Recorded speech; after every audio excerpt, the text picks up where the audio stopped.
दूसरे world war के बाद यह पहली बार है जब किसी युद्ध में 15 देशों पर हमले हुए।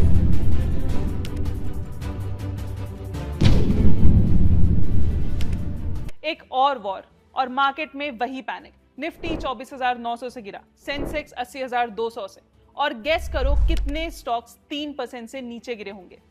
100, 200, 500, 900। सही जवाब है ऑप्शन डी, पूरे 900 स्टॉक्स। अब आई एम प्रिटी श्योर आप ऑलरेडी इसके अराउंड बहुत से वीडियोस देख चुके हैं, लेकिन जब बात इकोनॉमिक पॉइंट ऑफ व्यू और स्टॉक मार्केट की आती है तो this is the video for you.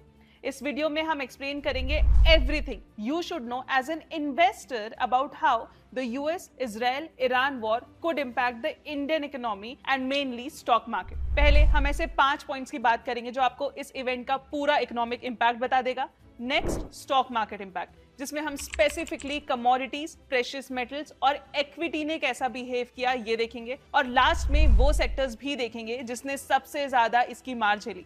अब हो सकता है जब मैं सेक्टर्स की बात करूं तो आपके दिमाग में क्रूड ऑयल से जो लिंक्ड सेक्टर्स हैं वो आए, लेकिन मैं आपको 4 और ऐसे बाहर के सेक्टर्स बताऊंगी जिसके बारे में आप शायद कभी गेस नहीं कर पाओगे। तो अगर इनके बारे में भी जानना है तो वीडियो एंड तक देखना, क्योंकि ट्रस्ट मी आगे कुछ डेटा पॉइंट्स ऐसे हैं जो हमारी टीम के लिए भी बहुत शॉकिंग थे। तो चलिए शुरू करते हैं with your host Swati. Let's get started. शुरू करने से पहले एक इंटरेस्टिंग फैक्ट सुनो। ऐसे जियोपॉलिटिकल शॉक्स हमेशा मार्केट के लिए एक बाइंग अपॉर्चुनिटीज रहे हैं। जी हाँ, ये टेबल देखो, पिछले 26 सालों में टोटल 11 वॉर्स और स्ट्राइक्स हुए, उसमें सभी में इमीडिएट मार्केट ने नेगेटिव रिएक्ट किया। 9%, 12%, 15% तक गिरा, लेकिन सिर्फ एक हफ्ते से लेकर मैक्सिमम 6 महीने के स्पैन में ही मार्केट ने रिकवर भी कर लिया। और जब मैं जूम आउट करके इसके 3 ईयर रिटर्न्स देखती हूं तब समझ आता है इन्हीं इवेंट्स के बाद सेंसेक्स ने स्ट्रॉन्ग पॉजिटिव रिटर्न्स भी दिए, और थोड़े बहुत रिटर्न्स नहीं है, 60, 90 से लेकर 230% तक रिटर्न्स। मतलब एज एन इन्वेस्टर हमें इस इमीडिएट इंपैक्ट के कॉलम से ज्यादा ये बाउंस बैक कॉलम में फोकस करना चाहिए कि आगे कैसे मार्केट बिहेव कर सकता है when it comes to this strike. क्या ये भी इवेंट उन 10 इवेंट्स में फॉल करेगा या इसकी कहानी कुछ और होगी?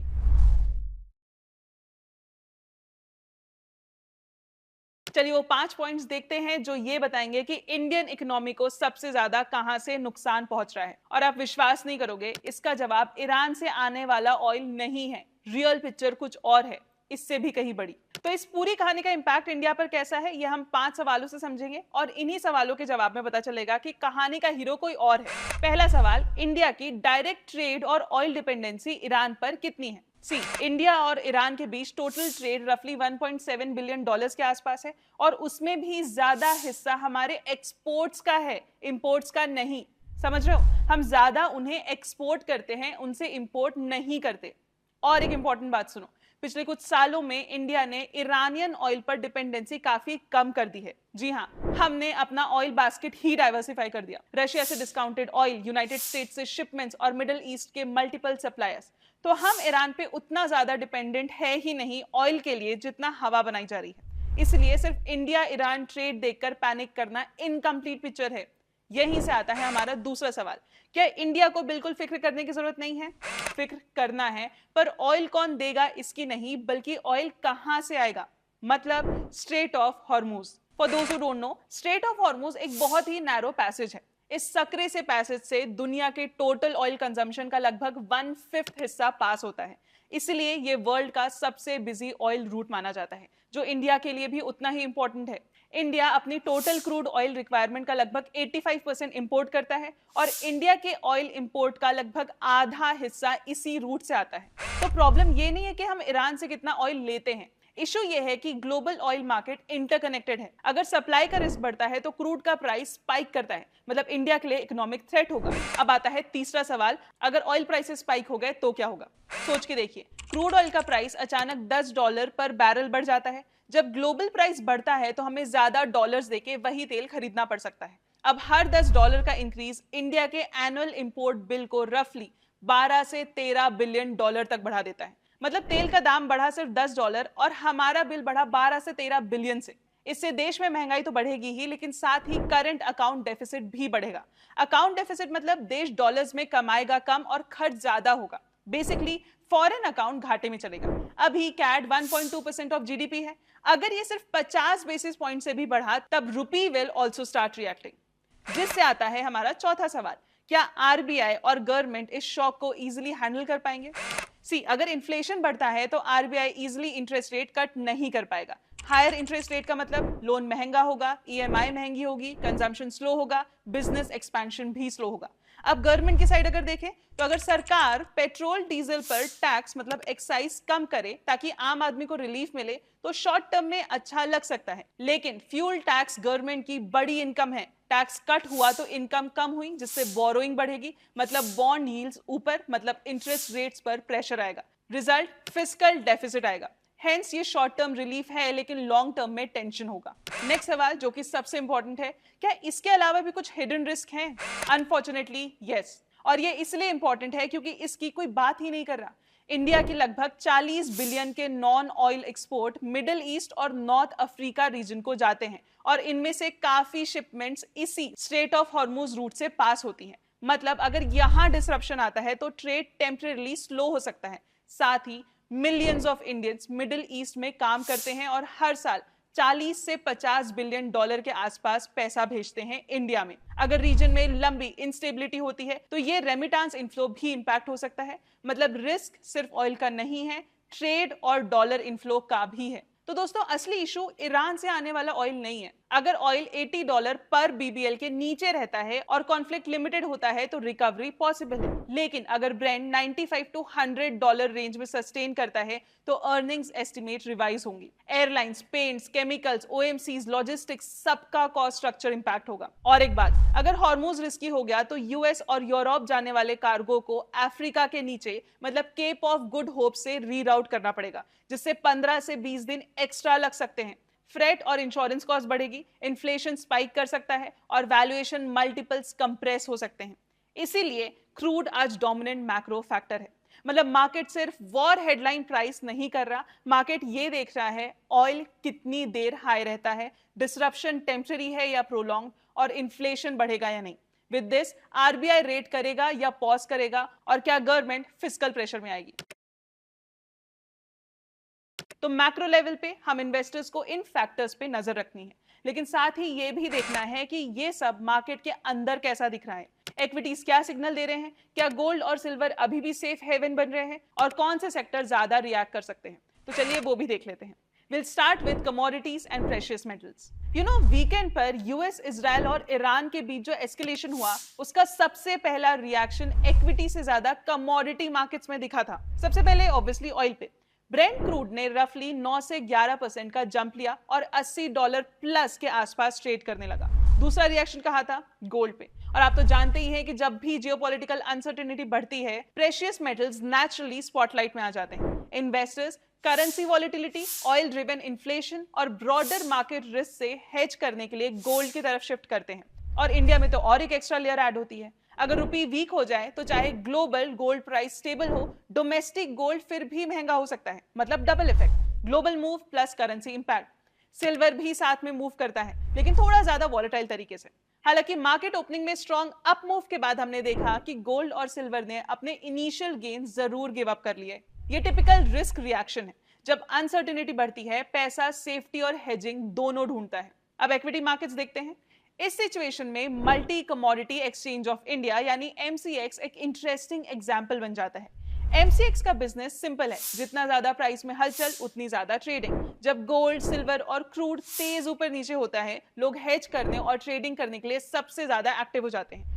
एमसीएक्स की मेजॉरिटी इनकम बुलियन और एनर्जी प्रोडक्ट से आती है, तो जब वॉलेटिलिटी हाई रहती है, एक्सचेंज के वॉल्यूम्स बढ़ते हैं। मतलब जहां वॉर रिस्क क्रिएट कर रहा होता है, वहीं एमसीएक्स जैसी कंपनी को एक्टिविटी का फायदा मिल सकता है। लेकिन मार्केट में हमेशा दो साइड होते हैं। अब दूसरी तरफ ऑटो और टायर कंपनीज को देखिए। टायर बनाने में क्रूड से जुड़े रॉ मटेरियल्स लगते हैं। अगर ऑयल $10 या $20 ऊपर सस्टेन करता है तो उनका कॉस्ट भी बढ़ जाता है। एक्सपोर्ट करने वाली ऑटो कंपनीज को शिपिंग कॉस्ट का भी प्रेशर आ सकता है अगर गल्फ रूट्स डिस्टर्ब होते हैं। डिमांड अभी ठीक है, लेकिन शॉर्ट टर्म में प्रॉफिट मार्जिन स्क्वीज हो सकते हैं। केमिकल सेक्टर भी इसी चेन का हिस्सा है। बहुत सारे कमोडिटी केमिकल मैन्युफैक्चरर्स जैसे नाफ्था, एथिलीन, बेंजीन, प्रोपिलीन जैसे क्रूड लिंक्ड इनपुट्स यूज करते हैं। अगर शिपिंग रिस्की हो जाए या फ्रेट महंगा हो जाए तो इनकी लैंडेड कॉस्ट बढ़ जाती है।